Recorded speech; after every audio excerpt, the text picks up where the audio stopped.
कर्मचारी से भी मुलाकात की है, क्या कहेंगे महाराज जी? अब इसमें हमारे कहने का कुछ अगर बनता है तो आप बता दीजिए। ये तो पुलिस का अपना काम है, वो कर रही है, इसमें हमको क्या कहना।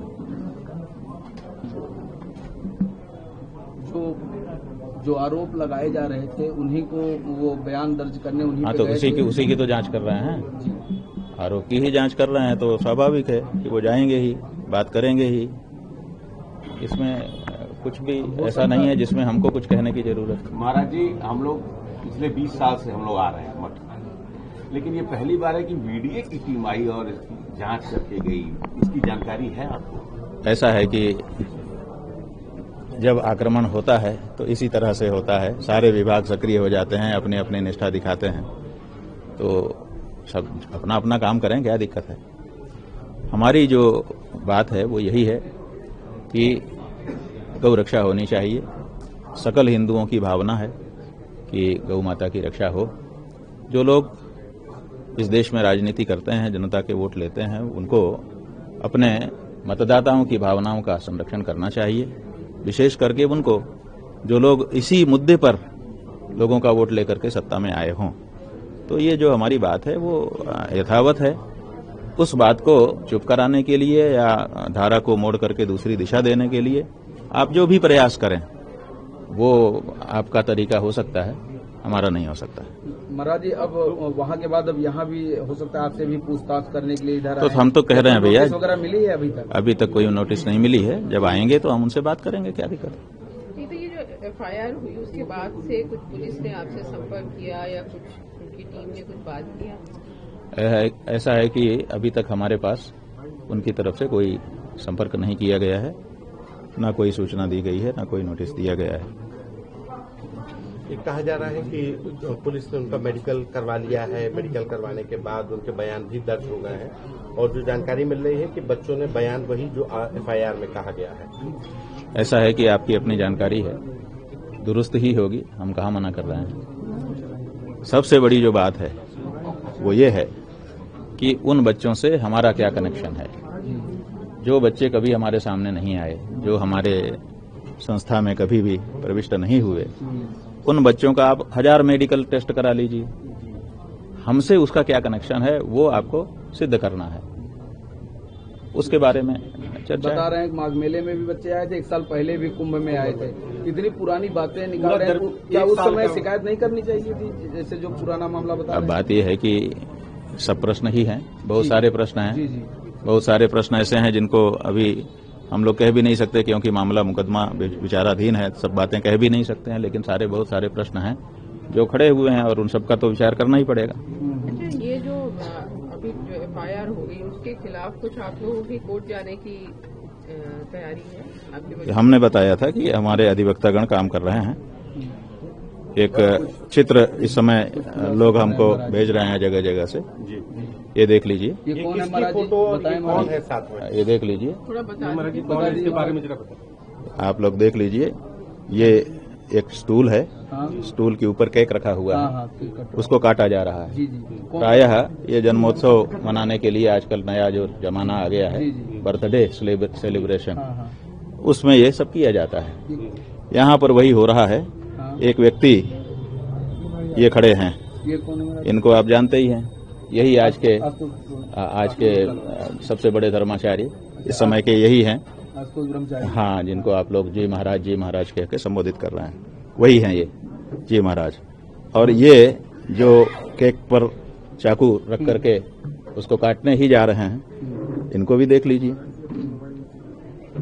इनके गले में माला पड़ी हुई है, और देख लीजिए, पहचान गए आप लोग?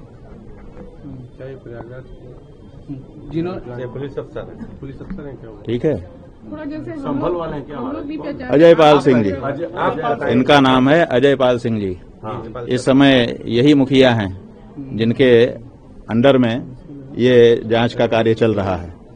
तो लोग हमारे पास ये फोटो भेज रहे हैं कि देखिए, जब जी महाराज के साथ तथा कथित जी महाराज के साथ सेलिब्रेशन जो कर रहा है अधिकारी, वो आपकी जांच कर रहा है महाराज जी। ये बात लोग हमको फोटो भेज करके बता रहे हैं। तो आप देख लीजिए। तो क्या आपको लगता है कि ये जांच पे सवाल खड़े कर रहे हैं कि जांच पुलिस की अधिकारी भूमिका इतने पर बड़े आपको शक है? माने अब हम जो जनता कह रही है आपके सामने रख दे रहे हैं, बाकी तो निष्कर्ष तो आप लोग निकाल ही ले रहे हैं। कुछ लोग लिख दे रहे हैं कि थंबनेल लगा दे रहे हैं कि कबूला जुर्म। अब उसके में हम क्या कर सकते हैं? तो महाराज जी, तो आप लोग क्या निष्कर्ष निकालेंगे, क्या जनता के सामने परोसेंगे, ये तो आप लोगों के ऊपर ये है। तस्वीर आप दिखा रहे हैं, तो क्या माना जाए कि क्या माना जाए? से लेकर ये मुकदमे क्या माना जाए? ये अधिकारी है क्या हमारा? एक हिस्ट्री सीटर के साथ एक पुलिस का बड़ा अधिकारी मिल करके सेलिब्रेशन कर रहा है। ये अपराधी और पुलिस का जो गठजोड़ है, ये चित्र बखूबी इस बात को कह रहा है। और उत्तर प्रदेश में ये सब हो रहा है। 21-22 मुकदमे दर्ज होने के बाद भी केक काट रहे हैं। हाँ, क्या तो कहेंगे इस पे? आप देख लीजिए। इस पे हम कुछ हम आपकी हम टिप्पणी? हम क्या कहेंगे? अब इसमें चित्र ही जो कुछ कहना कह रहा है। तो महाराज जी, ये चूंकि जिन पुलिस अधिकारी की आप ये देखिए, तस्वीर थोड़ा दिखा बड़ा रहे करके इन्होंने ला दिया। हैं, पकड़ लीजिए। जिनकी तस्वीर आप दिखा रहे हैं जयपाल शर्मा की, ये इसका मतलब कुंभ में भी पिछले साल थे। तो आप ये क्या मान रहे हैं कि कुंभ में जो घटना हुई और अब जो FIR हुई सब कुछ प्री प्लान है? आपको लगता है सब योजनाबद्ध है। देखिए, हम बात बता रहे हैं ना कि 18 तारीख को सवेरे संगम के नोच पर हमको रोका गया। उसके बाद फिर जो कुछ तांडव करना था किया गया। उसके बाद 18 तारीख की शाम को ही एक मुकदमा यही व्यक्ति करता है, तथाकथित जी महाराज। और वो कहता है कि हम रास्ते से जा रहे थे अपनी यात्रा लेकर के, हमारे जो शिष्य हैं, प्रमुख शिष्य मुकुंदानंद जी, वो आए और उन्होंने हमको पटक दिया और पटक करके हमारा गला दबा रहे थे, माने मारना ही चाहते थे। कुंभ के माने माघ के मेले में मौनी अमावस्या के दिन, जिस दिन तिल रखने की जगह नहीं रहती है, सब रास्ते भरे रहते हैं, उस दिन एक जो है 24-25 साल का सन्यासी, एक जो है हट्टा कट्टा, देख ही रहे हैं 50 साल से तो कम नहीं है, इनको पटक करके और गला दबा रहा था एक बार। और उसके बाद हम पालकी पर बैठे थे, वहीं से हमने एक बहुत वजनदार चीज फेंकी और वो अगर हम हट न जाते तो हमारे ऊपर ही गिरती और हम मर जाते। ये मुकदमा उन्होंने उसी शाम 18 तारीख की शाम को दाखिल कर दिया। पृथ्वीराज चौहान। अब आप बताइए कि 18 तारीख की शाम को ही ये व्यक्ति कहां से सक्रिय हो जाता है? इसके पहले इसका नाम तक हम नहीं जानते हैं। ये सक्रिय हो गया, किसने सक्रिय कर दिया?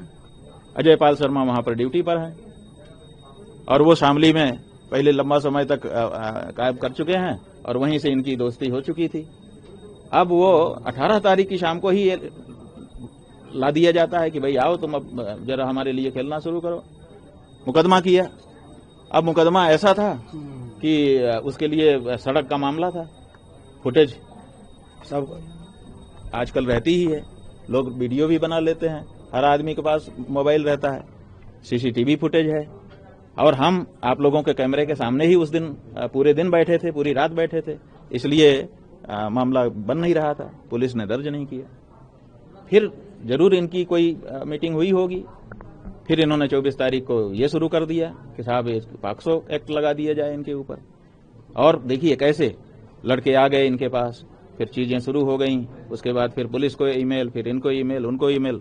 और अब ये कहा जा रहा है, चैनलों पर हमने देखा, कुछ लोग कह रहे हैं कि पुलिस ने दर्ज नहीं किया, ये तो कोर्ट के आदेश से दर्ज हुआ। बात यह है कि यही सबसे बड़ा सवाल है, सबसे बड़ा सवाल यही आता है कि पुलिस ने मामला क्यों नहीं दर्ज किया। देखिए पॉक्सो एक्ट के मामले में आप लोग कहते हैं इसमें तो गिरफ्तारी जरूर होती है, लेकिन आप इस बात को भूल जाते हैं कि पॉक्सो एक्ट में अगर कोई लड़का आया है, कह रहा है मेरे साथ दुराचार हुआ है, तो पुलिस को तत्काल दर्ज कर लेना है, मान लेना है कि ऐसा हुआ है। तो आप बताइए कि पॉक्सो एक्ट का मुकदमा जब पुलिस के थाने में गया, ये महाराज जी महाराज जो आप लोग जी महाराज कह रहे हैं, वो लेके गए, तो आप बताइए कि पुलिस ने क्यों दर्ज नहीं किया। यही चोर की दाढ़ी में तिनका निकल करके आ जाता है कि पॉक्सो का मुकदमा लेकर के एक व्यक्ति 2 लड़कों को लेकर के गया कि नाबालिग हैं, इनके साथ बड़ा दुराचार हुआ है, फिर भी पुलिस दर्ज नहीं करती है। क्यों नहीं करती है? पॉक्सो जैसा मुकदमा, उसमें तो तत्काल पुलिस को सक्रिय हो जाना चाहिए, जो बच्चा कह रहा है उसी को मान लेना चाहिए और मान करके तत्काल उसका मेडिकल कराना चाहिए, तत्काल उसको जुवेनाइल बोर्ड को सौंप देना चाहिए, तत्काल उस पर कार्रवाई करनी चाहिए।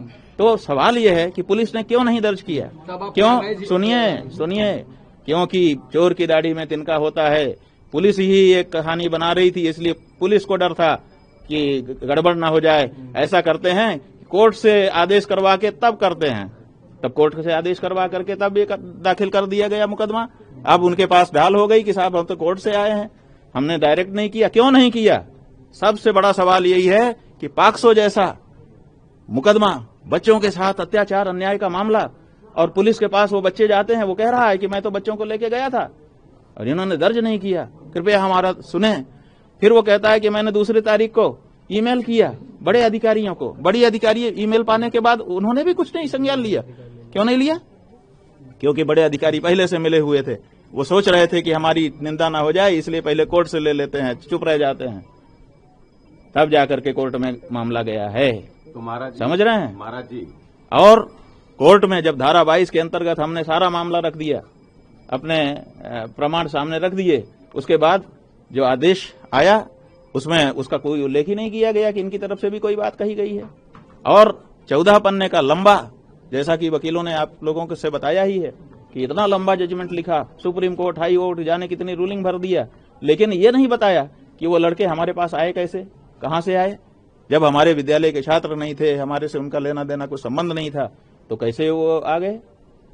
तो ये जो बात है, ये अपने आप में साबित करती है कि ये पुलिस की सह पर मुकदमा हिस्ट्री सीटर महाराज जी कर रहे हैं, और साथ ही साथ उस पुलिस को निर्देश कहां से मिल रहा है इसका भी अनुमान हो जा रहा है। कल रमाशंकर दीक्षित भी यहाँ पर आए थे, अपनी बात रख रहे थे। इस बात का इन्वेस्टिगेशन फेयर कैसे होगा? क्योंकि अगर अजयपाल अब बात यह है कि हमने तो दिखा दिया, जनता के सामने जो तथ्य है वो रख दिए।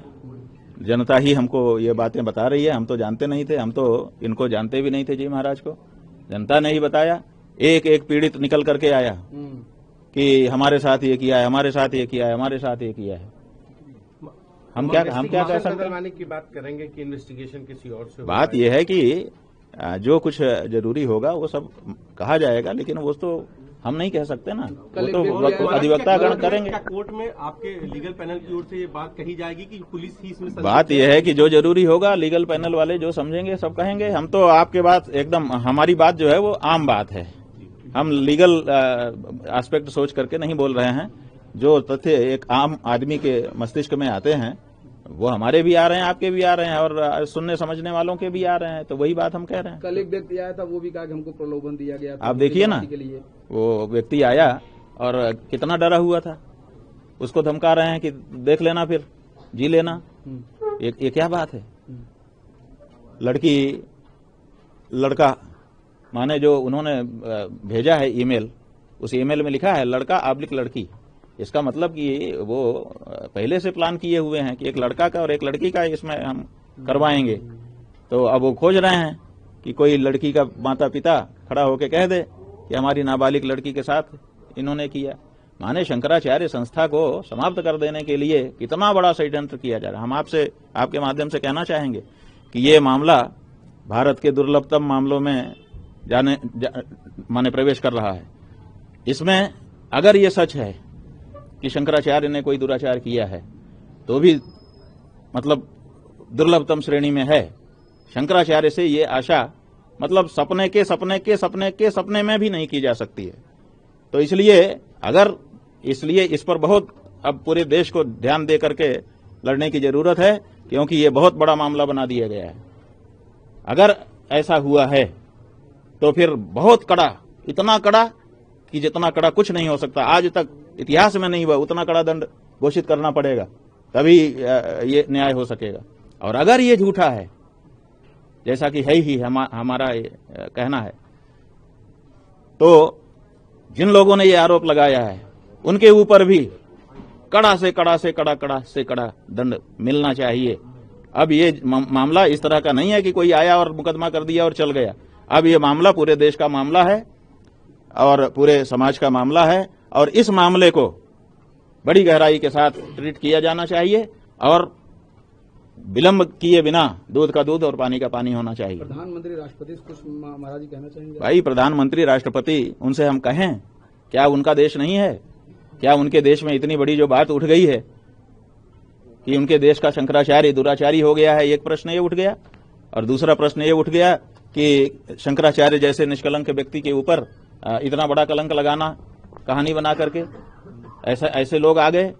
दोनों ही प्रश्न तो गंभीर है ना, तो दोनों प्रश्न की गंभीरता क्या देश के राष्ट्रपति, प्रधानमंत्री और दूसरे लोग नहीं समझ रहे हैं। इसलिए अब ये परीक्षा है कि इतने बड़े मामले पर देश कैसे रिएक्ट करता है। जी, बहुत बड़ा मामला है, कोई छोटा मामला नहीं है। महाराज जी, 18 जनवरी को आपने मौनी अमावस्या के दिन अधिकारियों को आपने एक तरीके से उनको वार्निंग देते हुए कहा था कि ये मेला प्रशासन के लोगों ने मिलकर कराया है, जब आपको स्नान नहीं करने दिया गया। भाई हम जो देख रहे थे वही कहा था हमने। क्या उसी दिन से आपके खिलाफ स्क्रिप्टिंग शुरू हुई और उसमें अजय पाल शर्मा की भूमिका महत्वपूर्ण थी? भाई हम तो बता रहे हैं 18 तारीख को सुबह, 18 के पहले कहीं कुछ था? 18 के पहले हम अपना काम कर रहे थे, वो अपना काम कर रहे थे। 18 के बाद से ही तो शाम को ये व्यक्ति उदित हुआ और इसने पहला मुकदमा दर्ज कराया। मैंने कह रहा है कि हम उसी दिन थाने में गए थे, उसके बाद फिर हम ईमेल भेजा, फिर ये किया, फिर वो किया, फिर ये किया, फिर ये किया, फिर करता ही चला जा रहा है। फिर जाने कितने थानों में, जाने कितने मुकदमे दाखिल करवा दिए। तो ये 18 से ही तो शुरू हुआ है। इसकी जो शुरुआत है वो 18 मौनी अमावस्या का दिन है और उसके बाद से एक के बाद एक होता जा रहा है। और अजय पाल शर्मा वहां पर नियुक्त हैं और उनका हमने चित्र ये देखिए दिखाई दिया कि महाराज का जन्मदिन मनाया जा रहा है। महाराज, चित्र के बारे में कुछ और पता चल पाया? ये कब की तस्वीर खींची गई, कहाँ की तस्वीर? बात यह है कि ये तस्वीर आई है, आप लोग इसको खोजिए। हमको तो जनता भेज रही है, ये तस्वीर जनता के द्वारा हमारे पास आई है कि ये देखिए महाराज। इनसे आप, जनता जो भेज रही है उसका ये कहना है कि इनसे आप क्या जांच की उम्मीद रखेंगे, क्योंकि ये तो उनके साथ मिलकर के सेलिब्रेशन कर रहे हैं। लगभग 2 दर्जन मामले महाराज जी शिकायतकर्ता के ऊपर हैं। क्या इनकी भी भूमिका को अजय पाल शर्मा या वहाँ की? अब बात यह है कि हम बहुत ज्यादा नहीं कहेंगे, हम केवल चित्र आपके सामने रख रहे हैं।